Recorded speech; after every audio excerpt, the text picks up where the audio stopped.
Sarah Martinez stood at the edge of the military training ground, her worn sneakers barely gripping the dusty earth beneath her feet. The morning sun cast long shadows across the obstacle course, and she could already feel the weight of dozens of eyes watching her every move. At 22, she was older than most recruits, and her small frame made her stand out even more among the towering figures of her fellow trainees.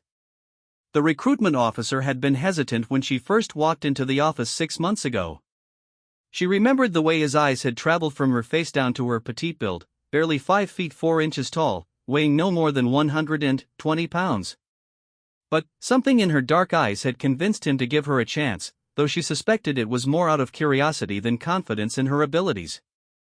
Growing up in the rough neighborhoods of East Los Angeles, Sarah had learned early that survival wasn't about size or strength alone. Her father had abandoned the family when she was 8, leaving her mother Maria to raise 3 children on a waitress's salary. The apartment they lived in had thin walls, and Sarah could hear the arguments from neighboring units, the sound of breaking glass, and, sometimes worse. She had become the protector of her younger siblings, Carlos and Elena, walking them to school every day and making sure they stayed out of trouble.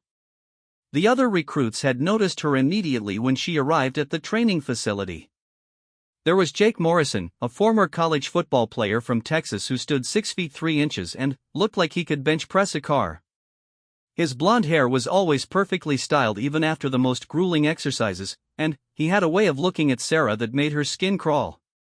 Then, there was Marcus Thompson, a street-smart kid from Detroit who had muscles that rippled under his uniform and a mouth that never seemed to stop running. The third was David Chen, quieter than the others but equally imposing, with the disciplined bearing of someone who had been preparing for military life since childhood. They had started the mockery on her very first day. It began with whispers and sideways glances during formation. Jake had been the first to speak up during their initial physical assessment, his voice carrying across the entire group when he said, "Looks like they're letting anyone in these days. Hope she doesn't slow us down when we're running for our lives." The comment had drawn snickers from several other recruits, and Sarah had felt her cheeks burn with embarrassment and anger. But the real harassment had started during mealtimes in the cafeteria. The 3 of them would sit at the table behind her, their voices just loud enough for her to hear but quiet enough that the drill instructors couldn't catch them. Marcus would make comments about how she probably couldn't even carry her own pack, while David would add observations about how she'd be a liability to any unit she joined. Jake's contributions were always the most cutting, often involving suggestions that she'd be better suited to office work or that she was only there to meet men. The physical training sessions were where their cruelty really showed. During team exercises, they would deliberately exclude her from their group, forcing her to work alone or with whoever was left over. When they were paired for sparring practice, Jake had gone easy on her in an exaggerated, condescending way that was somehow worse than if he had tried to hurt her. He would move in slow motion, announce his punches before throwing them, and speak to her like she was a child learning to walk. "Careful there, little lady," he had said during one particularly humiliating session. "Don't want you to get hurt on your first week. Maybe you should sit this one out and watch how the real soldiers do it." The worst part wasn't the comments themselves, but the way they made the other recruits treat her. Some joined in with nervous laughter, trying to fit in with the alpha personalities. Others simply avoided her altogether, not wanting to become targets themselves. Sarah found herself eating alone most nights, lying in her narrow bunk listening to the conversations and laughter from the other bunks, feeling more isolated than she had ever felt in her life. Her drill instructor, Sergeant Patricia Williams, was a tough woman in her 40s who had served 3 tours overseas. Sarah had hoped that having a female superior might provide some protection or understanding, but Sergeant Williams maintained strict neutrality. She treated all recruits with the same harsh discipline and expected them to sort out their own interpersonal issues. "This is the military," she had told Sarah one day after a particularly brutal training session. "If you can't handle some trash talk from your fellow recruits, how are you going to handle enemy fire?" The training itself was physically demanding beyond anything Sarah had experienced. They woke up at 5 in the morning for a 2-mile run, followed by calisthenics, weapons training, tactical exercises, and academic classes that lasted until evening. Sarah's body ached constantly, and she had to ice her joints every night just to be able to move the next morning. But she pushed through it, driven by a determination that came from years of fighting for everything she had ever achieved. What the other recruits didn't know was that Sarah had been preparing for this moment for years. After high school, she had worked 2 jobs to help support her family while taking classes at the local community college. During her breaks, she had spent hours at the library reading military history, studying combat techniques, and learning about strategy and tactics. She had also trained at a local martial arts studio, earning her black belt in karate and studying other fighting disciplines whenever she could afford the lessons. The owner of the martial arts studio, Master Kim, was a Korean War veteran who had taken her under his wing. He had seen something in her that reminded him of himself when he was young, small, and underestimated. Under his guidance, Sarah had learned that true strength came not from size or brute force, but from discipline, technique, and the ability to use an opponent's own strength against them. She had spent countless hours practicing forms, learning to move with the fluid precision of water, to strike with the focused power of lightning. But, more importantly, Master Kim had taught her patience. A warrior who acts from anger will always lose, he had told her during one of their training sessions. Wait for the right moment. Watch your enemy. Learn their weaknesses. Then, strike with purpose, not emotion. The other recruits saw only her small stature and quiet demeanor. They couldn't see the calluses on her hands from years of training, the muscles that had been built through discipline rather than genetics, or the mental toughness that came from growing up in an environment where every day was a battle. They couldn't see the hours she spent studying in her bunk after lights out, using a small flashlight to read military manuals and tactical guides that she had purchased with money she could barely afford to spend. As the weeks passed, the harassment from Jake, Marcus, and David escalated. They began to interfere with her training more directly, hiding her equipment so she would be late for formations, accidentally bumping into her during exercises, and spreading rumors about her personal life. Jake had started a particularly cruel story about how she was only in the military to escape an abusive relationship, while Marcus suggested she was there because she couldn't handle college or a real job. The breaking point came during a field exercise in the 4th week of training. The recruits had been divided into teams for a capture-the-flag scenario that would test their tactical thinking and teamwork. Sarah had been placed on a team with several other recruits who had been influenced by the 3 bullies' behavior toward her. When the exercise began, her teammates essentially abandoned her, following a strategy that deliberately left her isolated and vulnerable. She had watched from behind a fallen log as her teammates were systematically eliminated by the opposing forces, their poor coordination and lack of real tactical thinking evident in every move they made. When it was over and they had lost badly, Jake had been the first to point the finger at her. "Maybe if we had a full team instead of deadweight, we might have had a chance," he had said loud enough for the instructors to hear. That night, Sarah lay in her bunk staring at the ceiling and listening to the sounds of the barracks around her. Someone was snoring loudly 3 bunks over, and she could hear the whispered conversations of recruits who had become friends, making plans for their weekend leave. She thought about her mother working double shifts at the diner, about Carlos struggling with his math homework without her there to help him, about Elena who had cried when Sarah left for training. She thought about Master Kim's words about patience and timing. She thought about all the years of training, of discipline, of preparing for exactly this kind of challenge. And she realized that she had been approaching this all wrong. She had been trying to prove herself through regular training, through following the rules, through hoping that her performance would speak for itself. But some people only understood one language, and it was time for her to speak it fluently. The opportunity came 2 days later during what was supposed to be a routine combat training session. The recruits had been practicing hand-to-hand combat techniques, working in pairs to drill basic defensive and offensive moves. Sarah had been paired with a recruit named Tommy, a nervous kid from Ohio who was just as intimidated by the 3 bullies as everyone else was. As the session was winding down, Sergeant Williams announced that there would be a demonstration of advanced techniques. She asked for volunteers to show the class some of the moves they might encounter in real combat situations. Jake's hand shot up immediately, followed by Marcus and David. Sarah watched as they moved to the center of the training mat, their confidence evident in every step. "We need someone to demonstrate on," Jake announced, his eyes scanning the group of recruits before settling on Sarah with a predatory smile. "How about Martinez?" She could probably use some extra practice. The silence that fell over the group was thick with tension. Every recruit in the circle knew what was happening, and most of them looked away uncomfortably. Sarah felt every eye in the place focusing on her, waiting to see what she would do. She could feel her heart pounding in her chest, but her breathing remained steady and controlled. Sergeant Williams looked from Jake to Sarah, her expression unreadable. "Martinez, you willing to participate in this demonstration?" Sarah stood slowly, her movements deliberate and calm. She could feel the familiar sensation of her training taking over, the mental state that Master Kim had taught her to cultivate before any serious confrontation. Her mind became clear and focused, her body relaxed but ready.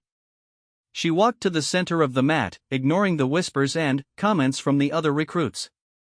"Just try not to hurt her too bad," Marcus called out, drawing nervous laughter from some of the watching recruits. "We don't want to have to explain to her mommy why she's coming home in a cast." David nodded in agreement, stretching his arms and cracking his knuckles in an exaggerated display. "Don't worry, we'll go easy on her. Wouldn't want to break our little toy." Jake stepped forward, towering over Sarah by nearly a foot. His smile was cruel and confident, the expression of someone who had never faced a real challenge in his life. "Ready for your lesson, Martinez?" Sarah looked up at him, her dark eyes calm and steady. For just a moment, she allowed herself a small smile. "I'd been ready for a long time." What happened next would be talked about in the barracks for years to come, becoming the stuff of legend among the recruits who witnessed it. But, in that moment, as Sarah stood surrounded by the three people who had made her life miserable for weeks, she felt only the quiet confidence that comes from years of preparation meeting the perfect opportunity. The demonstration was about to begin, but not the way anyone expected. The training mat felt different under Sarah's feet this time. Every fiber seemed to pulse with the energy of the moment, and she could hear her own heartbeat in the sudden silence that had fallen over the training area. The fluorescent lights overhead cast harsh shadows across the faces of the watching recruits, and she could see the mixture of anticipation and dread in their expressions. Some looked excited at the prospect of watching her get humiliated again, while others seemed genuinely worried about what was about to happen. Jake rolled his shoulders and bounced on his toes like a boxer preparing for a title fight. At 6 feet 3 inches and over 200 pounds of muscle, he looked like he could snap Sarah in half without breaking a sweat. His blonde hair caught the light as he moved, and his blue eyes held the confident gleam of someone who had never lost a physical confrontation. Behind him, Marcus and David spread out slightly, creating a triangle formation that would give them multiple angles of attack. "Okay, Martinez," Jake said, his voice carrying clearly across the silent training area. "Since you're new to all this, we'll start with something simple. Just try to block when I come at you, and maybe you'll learn something useful." Sarah stood in the center of the triangle, her posture relaxed but balanced. Her hands hung loosely at her sides, and her breathing remained steady and controlled despite the adrenaline coursing through her system. She could feel the familiar sensation of her training taking over, the mental state that Master Kim had drilled into her over years of practice. Every muscle in her body was loose and ready, like a coiled spring waiting for the right moment to release. The watching recruits formed a rough circle around the demonstration area, their whispered conversations dying away as the tension in the room became palpable.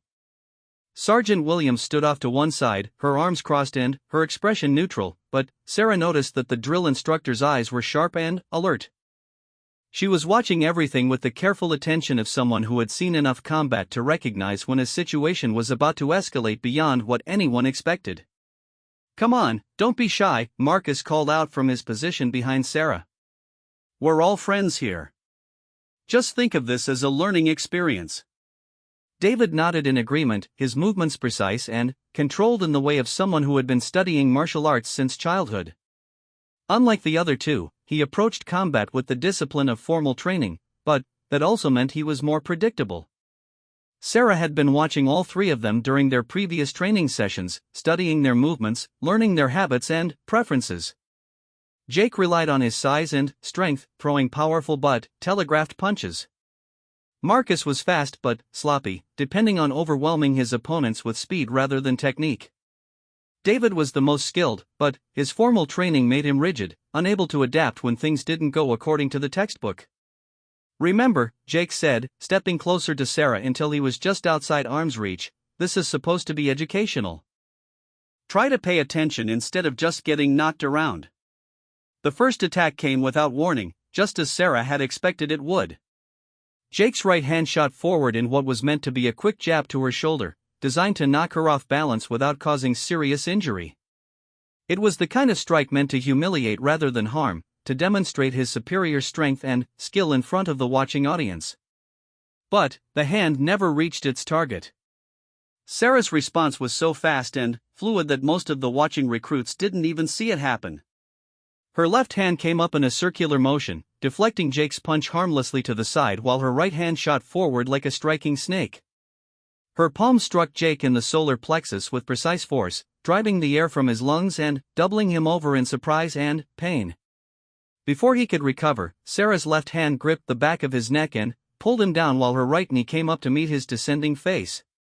The impact was solid and controlled, enough to stun him without causing permanent damage, but sufficient to send a clear message about her capabilities. Jake staggered backward, blood streaming from his nose, his eyes wide with shock and disbelief. The entire sequence had taken less than 3 seconds, and the silence that followed was deafening. Every person in the room stared at Sarah in amazement, trying to process what they had just witnessed. "What the hell?" Marcus shouted, his voice cracking with surprise and anger. "You little," he rushed forward without thinking, his movements driven by emotion rather than strategy.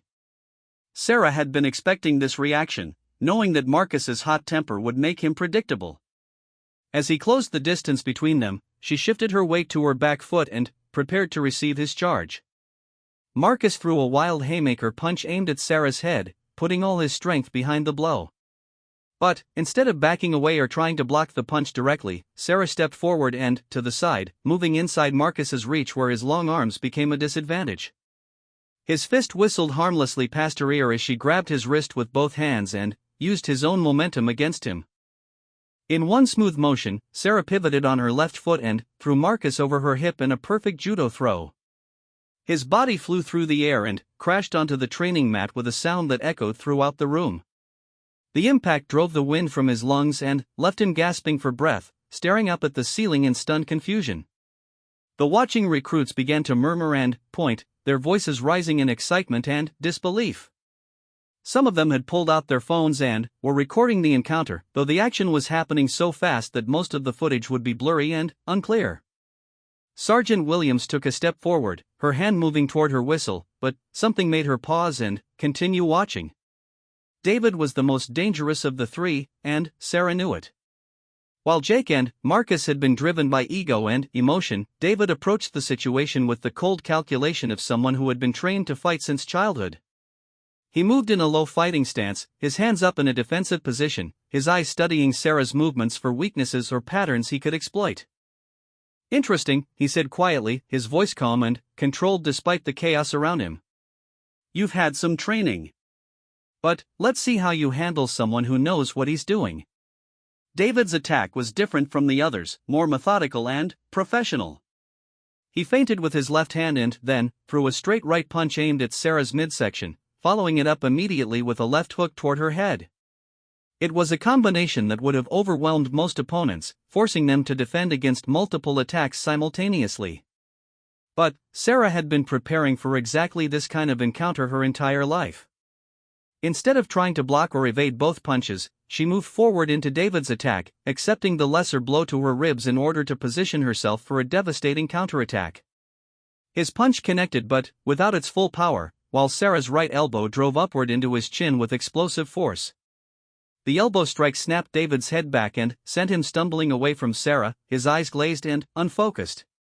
But she wasn't finished with him yet.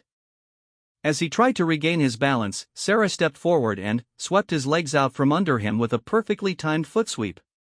David crashed to the ground beside Marcus, his formal training useless against Sarah's combination of technique and practical experience.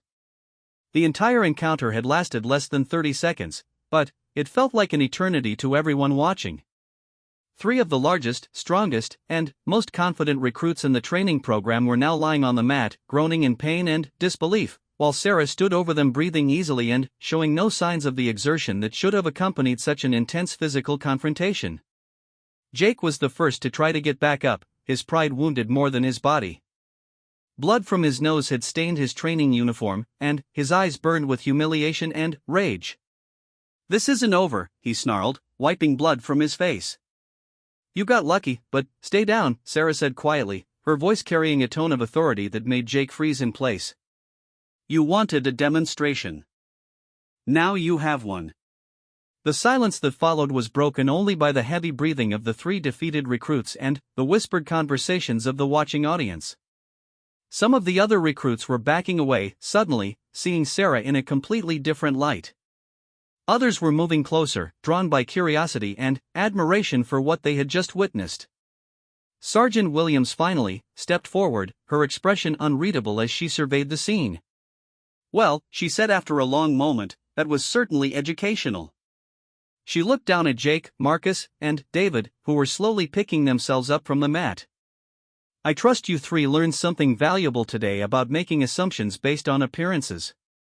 She turned to address the entire group of recruits. "This is exactly why we train together, people. In combat, you never know what your enemy is capable of, and underestimating an opponent can get you killed. Martinez just gave you a perfect demonstration of why physical size means nothing compared to skill, training, and mental toughness." The drill instructor's words carried across the training area, but Sarah barely heard them. She was focused on controlling the adrenaline that was coursing through her system, on returning her breathing and heart rate to normal, on maintaining the calm demeanor that had served her so well during the confrontation. She could feel the eyes of every person in the room on her, studying her with new respect and curiosity. Tommy, the nervous recruit from Ohio who had been her sparring partner earlier, was the first to approach her. His eyes were wide with amazement, and he seemed to be seeing her for the first time. "Sarah," he said quietly, "that was incredible. Where did you learn to fight like that?" Before Sarah could answer, other recruits began to crowd around her, their voices overlapping in a chorus of questions and compliments. The same people who had ignored her or laughed at the jokes made at her expense were now treating her like a celebrity. Some wanted to know about her training background, others asked if she could teach them some of the techniques she had used, and a few simply stared at her in awe. But Sarah noticed that not everyone was approaching her with admiration. A few recruits hung back, their expressions uncertain or even hostile. They had been aligned with Jake and his followers, and now they were unsure where they stood in the new social order that had just been established. Some looked resentful, as if Sarah's victory had somehow diminished them, while others seemed afraid of what her newfound status might mean for their own positions in the group. Jake, Marcus, and David had finally gotten to their feet, though they were all moving gingerly and avoiding eye contact with Sarah and most of the other recruits. Jake's nose was swollen and might have been broken, while Marcus was holding his ribs and wincing with every breath. David seemed the least injured physically, but his pride had taken a severe beating, and the confidence he had carried throughout training was noticeably absent. As the crowd of admirers continued to grow around Sarah, she noticed that Sergeant Williams was watching her with a new level of interest. The drill instructor's expression was thoughtful, as if she was reassessing everything she thought she knew about this particular recruit. There was respect in her eyes now, but also calculation, as if she was considering how to best utilize Sarah's obvious skills in the training program going forward.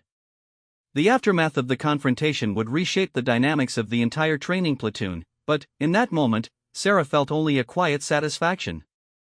She had waited for the right opportunity, just as Master Kim had taught her, and, when it came, she had been ready. The months of harassment and humiliation were over, replaced by something much more valuable, respect. But she also knew that this was only the beginning. Word of what had happened would spread throughout the training facility, and there would be consequences both positive and negative. Some would see her as a leader and a protector, while others would view her as a threat to be eliminated. The military was a complex social environment, and her demonstration of fighting skills would change how everyone interacted with her from this point forward. As the crowd finally began to disperse and the normal routine of training resumed, Sarah allowed herself a small smile. She had proven that appearances could be deceiving, that strength came in many forms, and that patience and preparation were worth more than size and bluster. The girl from East Los Angeles who had grown up protecting her younger siblings had just shown a room full of future soldiers what real strength looked like. The news of Sarah's demonstration spread through the training facility like wildfire. By evening chow time, every recruit, drill instructor, and support staff member had heard some version of the story about the small Latino woman who had taken down 3 of the biggest recruits in the program single-handedly. The details grew with each telling, becoming more dramatic and impressive until some versions had Sarah defeating 6 or 7 opponents instead of 3. Sarah found herself at the center of attention wherever she went, a position that made her deeply uncomfortable after weeks of being ignored or ridiculed.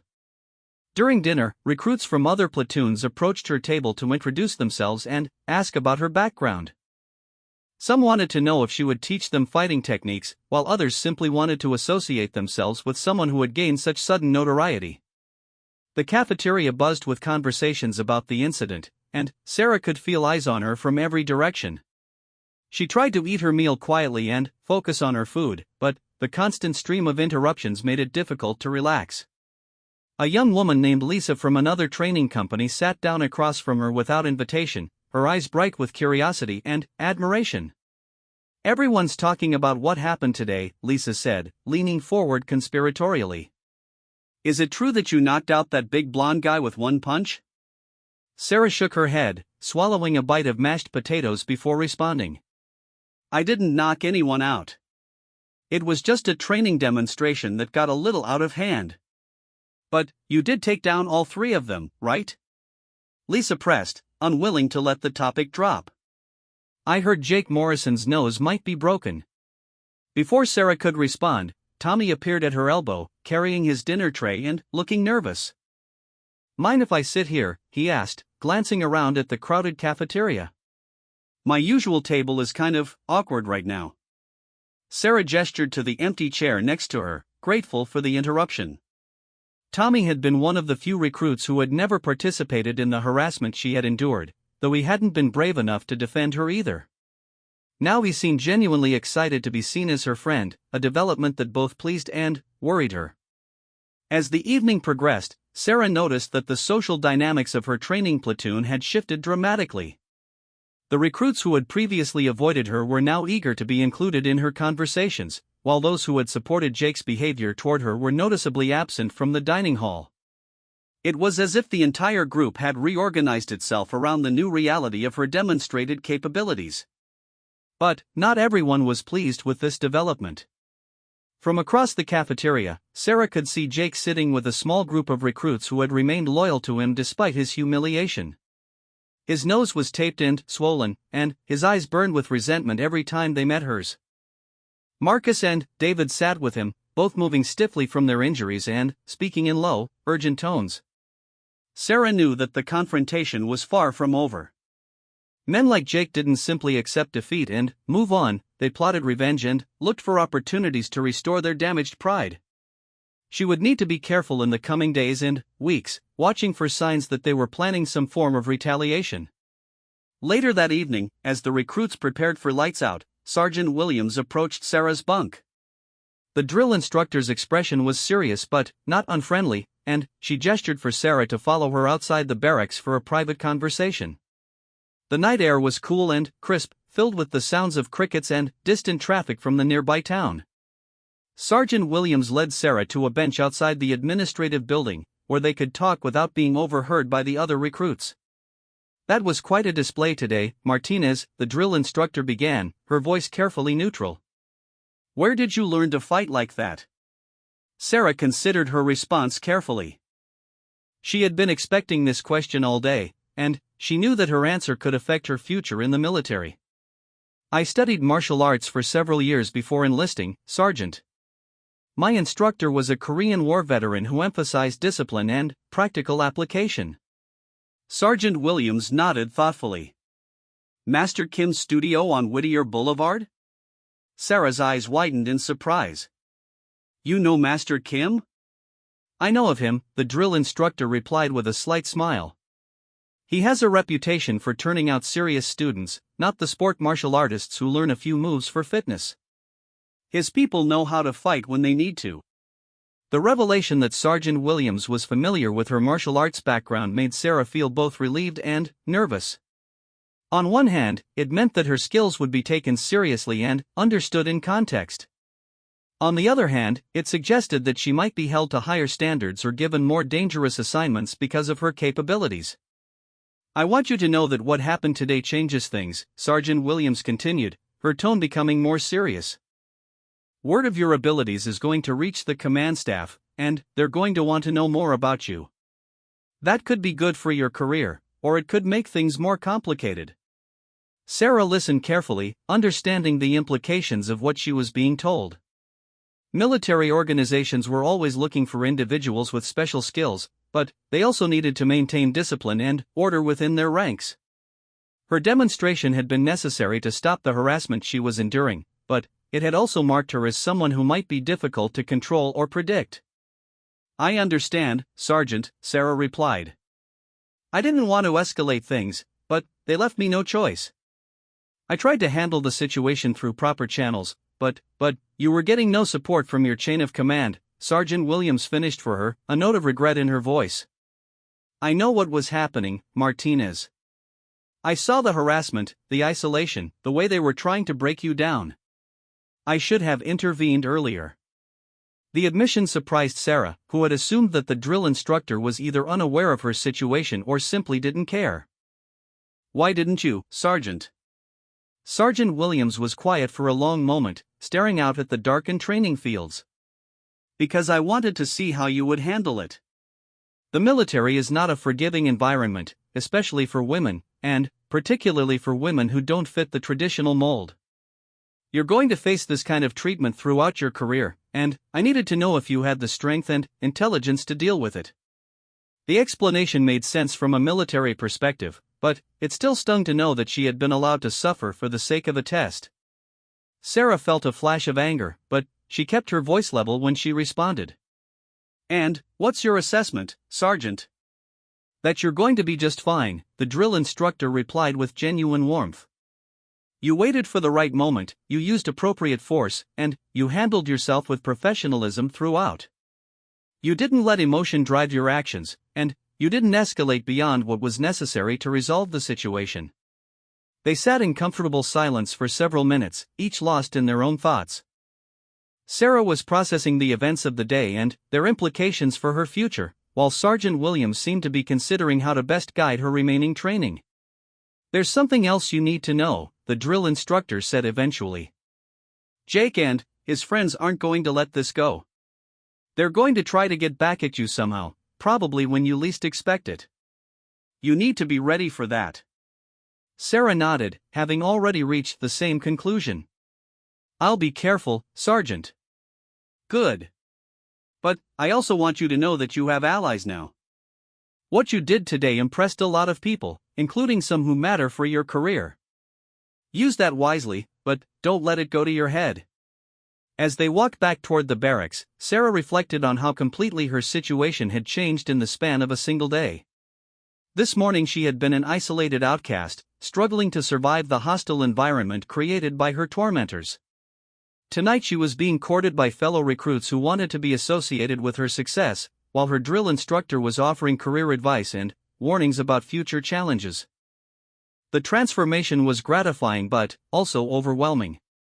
She had spent so many weeks focused on simply enduring each day that she hadn't fully prepared for what would happen after she finally stood up for herself.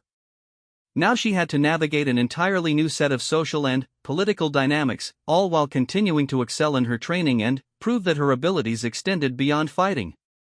Back in the barracks, Sarah lay in her bunk listening to the whispered conversations around her.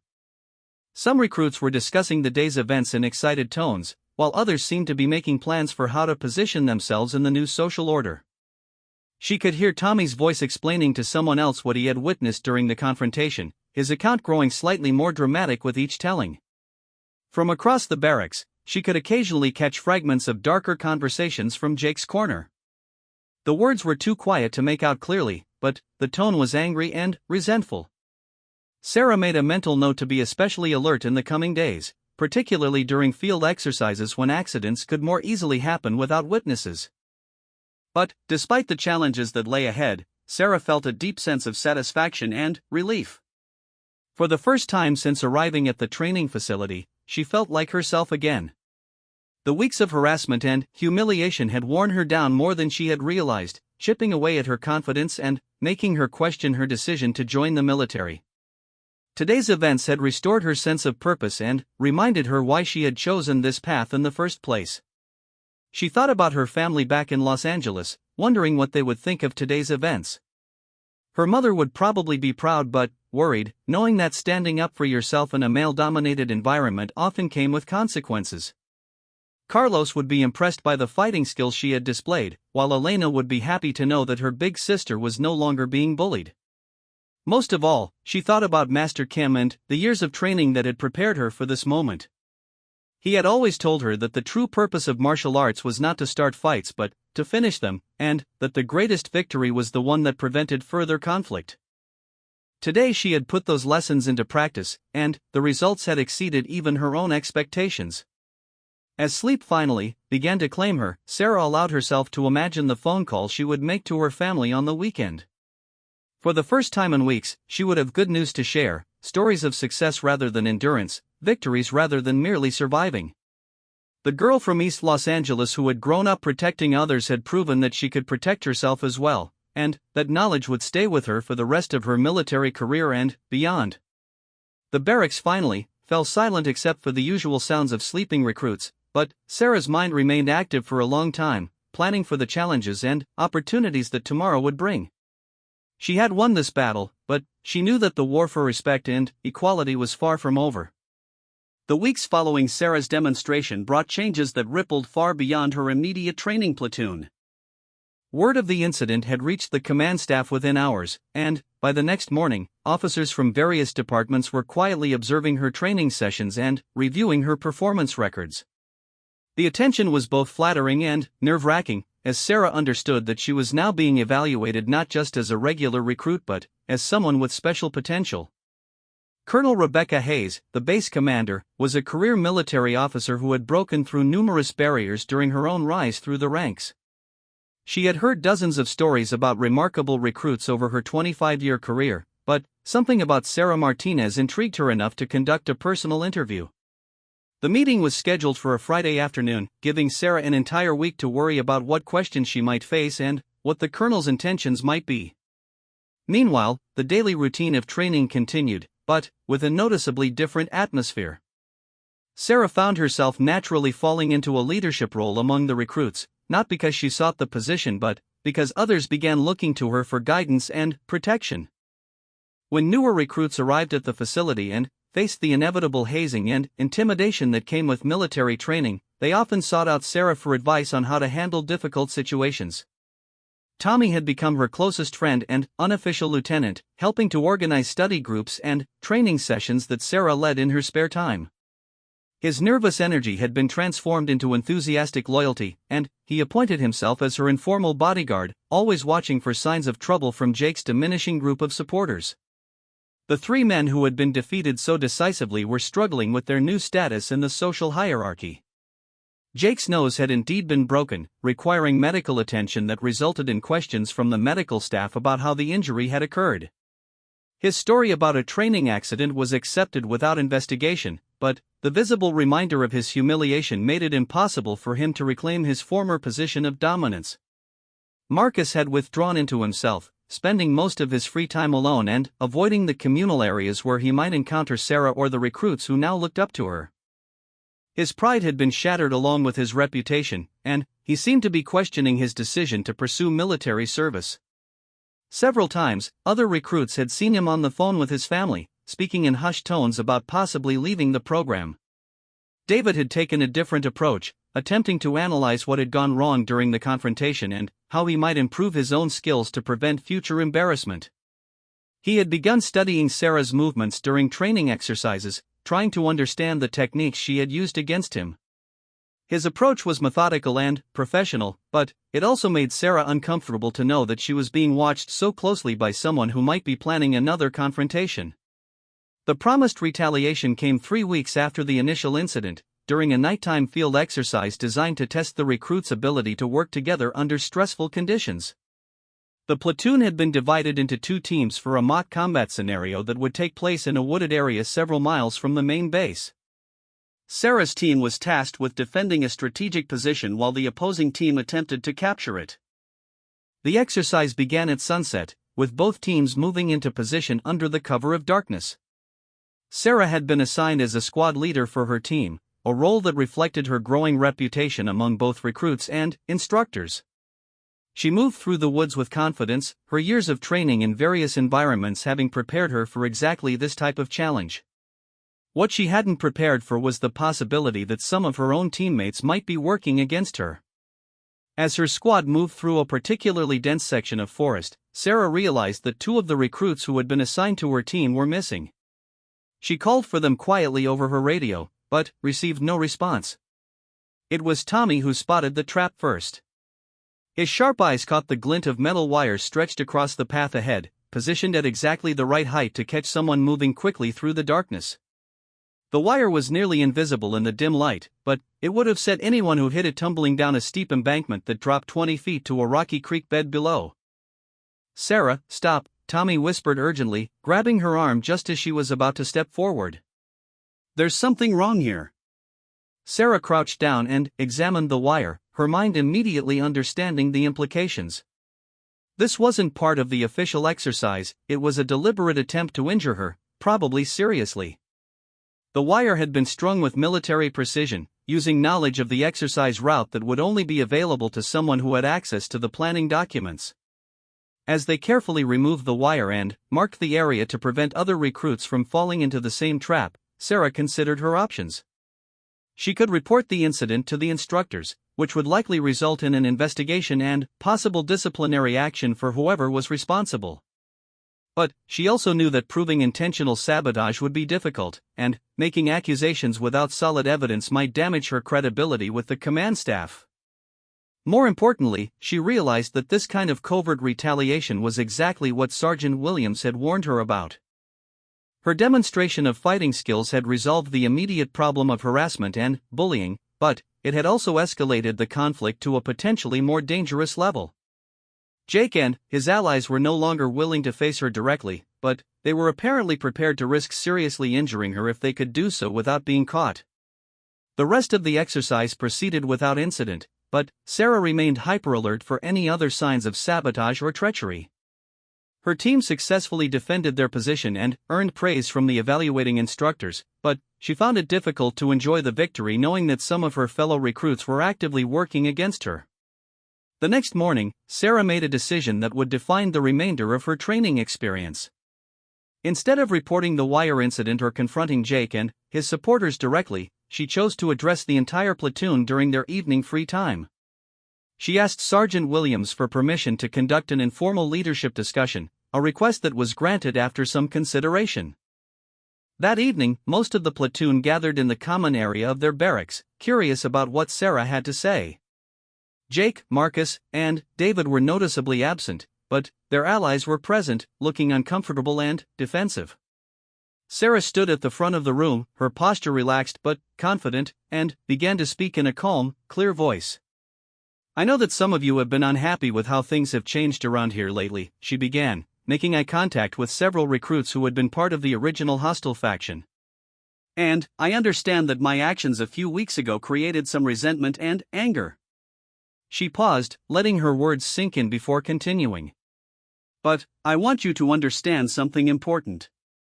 When I defended myself against those three men, I wasn't trying to establish dominance or prove that I was better than anyone else. I was simply refusing to be victimized anymore." The room was completely silent, with every recruit hanging on her words. Sarah could see a mixture of emotions in their faces: respect, curiosity, guilt, and, in some cases, continued hostility. "We're all here for the same reason," she continued. "We want to serve our country and become the best soldiers we can be. That goal doesn't require us to tear each other down or create artificial hierarchies based on who can intimidate whom. It requires us to work together, support each other, and push each other to excel." She walked slowly around the room as she spoke, her presence commanding attention without being threatening. "I've noticed that some of you have been avoiding me since that day, as if you're afraid I'm going to hurt you or judge you for your past behavior. I want you to know that's not who I am. I don't hold grudges, and I don't believe in revenge. Several recruits shifted uncomfortably in their seats, and Sarah could see that her message was having the intended effect. She was offering them a way to move forward without losing face, an opportunity to reset their relationships without having to admit wrongdoing or apologize publicly. But, I also want to be very clear about something, she said, her tone becoming more serious. I will not tolerate any more attempts to harm me or sabotage my training. If anyone tries to hurt me through covert means or deliberate accidents, I will respond appropriately, and I will make sure that everyone knows exactly what happened and who was responsible. The threat was delivered calmly and professionally, but there was no mistaking the steel beneath her words. Sarah was making it clear that she was aware of the previous night's sabotage attempt and that she was prepared to escalate the conflict if necessary. However, she continued, her voice warming again, I'd much rather focus on helping all of us succeed. I've been thinking about organizing some informal training sessions where we can work on combat techniques, physical fitness, and tactical thinking. Anyone who's interested is welcome to participate, regardless of our past differences. The offer was genuine, reflecting Sarah's natural inclination toward teaching and helping others improve. But it was also strategically brilliant, giving her former enemies a face-saving way to join her circle while demonstrating her continued commitment to the success of the entire platoon. Over the following days, the response to Sarah's speech exceeded even her optimistic expectations. Nearly half the platoon signed up for her informal training sessions, including several recruits who had previously been aligned with Jake's faction. The sessions quickly became the highlight of many recruits' weeks, combining practical skill development with team building and leadership training. Sarah's natural teaching ability shone during these sessions, as she broke down complex techniques into understandable components and helped each recruit identify areas for improvement. Her approach was encouraging rather than critical, focused on building confidence rather than highlighting weaknesses. The atmosphere was collaborative and supportive, in stark contrast to the competitive and often hostile environment that had characterized the platoon's early training. Even some of the drill instructors began dropping by to observe these sessions, impressed by the positive changes they were seeing in recruit morale and performance. Sergeant Williams made a point of attending regularly, often contributing her own insights and experiences to supplement Sarah's instruction. The transformation of the platoon's culture was remarkable. Where once there had been cliques and factions based on intimidation and social hierarchy, there was now a more unified group focused on mutual improvement and support. Recruits who had previously struggled with certain aspects of training found themselves surrounded by teammates eager to help them succeed. Jake, Marcus, and David found themselves increasingly isolated as their former supporters joined Sarah's circle of influence. The attempts at sabotage ceased, perhaps because the perpetrators realized they no longer had the backing of a significant group, or perhaps because they understood that Sarah's warning had been sincere and specific. The Friday afternoon meeting with Colonel Hayes finally arrived, and Sarah reported to the base commander's office with a mixture of nervousness and anticipation. The colonel was an imposing woman in her 50s, with graying hair and sharp eyes that seemed to see everything. Her office was decorated with commendations and photographs from her various deployments, testament to a distinguished career in military leadership. Recruit Martinez, the colonel began after reviewing Sarah's file, you've certainly made an impression since arriving here. Your training scores are excellent, your leadership potential is obvious, and your ability to resolve conflicts is unique. Sarah stood at attention, unsure whether the colonel's tone indicated approval or concern. Thank you, ma'am. I've been in this business for a long time, Colonel Hayes continued, and I've learned that soldiers with special skills often require special consideration. Your martial arts background and demonstrated leadership abilities make you a valuable asset, but they also present certain challenges. The colonel leaned back in her chair, studying Sarah with the calculating gaze of someone who had made many difficult personnel decisions. I'm considering several options for your career path, including specialized training programs that would allow you to develop your unique skills further. But first, I need to know that you can be trusted to use those skills responsibly. You can count on me, ma'am, Sarah replied without hesitation. I believe I can, the colonel said with a slight smile. Your handling of the situation with your fellow recruits shows maturity and judgment that's rare in someone your age. You could have used your victory to dominate and intimidate others, but instead you chose to build them up and create a stronger team.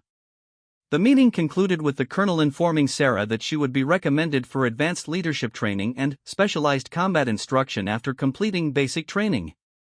It was an opportunity that could shape the entire trajectory of her military career, opening doors to elite units and challenging assignments that most soldiers never had the chance to pursue. As Sarah left the colonel's office, she felt a profound sense of accomplishment and gratitude. The girl from East Los Angeles who had been mocked and harassed just weeks earlier was now being recruited for advanced training programs. The journey had been difficult and sometimes painful, but it had led to opportunities she had never imagined possible. That evening, Sarah called her family to share the news of her success. Her mother cried with joy and pride, while Carlos peppered her with questions about her training and future assignments. Elena simply said that she had always known her big sister would do something special, a comment that brought tears to Sarah's eyes. As she hung up the phone and prepared for another evening training session with her fellow recruits, Sarah reflected on the lessons she had learned during her time at the facility. Strength came in many forms, and the most powerful strength was the ability to lift others up rather than tear them down. True leadership meant serving others and helping them achieve their potential, not dominating them through fear or intimidation. The harassment and bullying that had seemed so overwhelming just a few weeks earlier now felt like a distant memory, replaced by respect, friendship, and opportunities for growth. Sarah had proven to herself and others that with patience, preparation, and courage, it was possible to overcome any challenge and emerge stronger than before.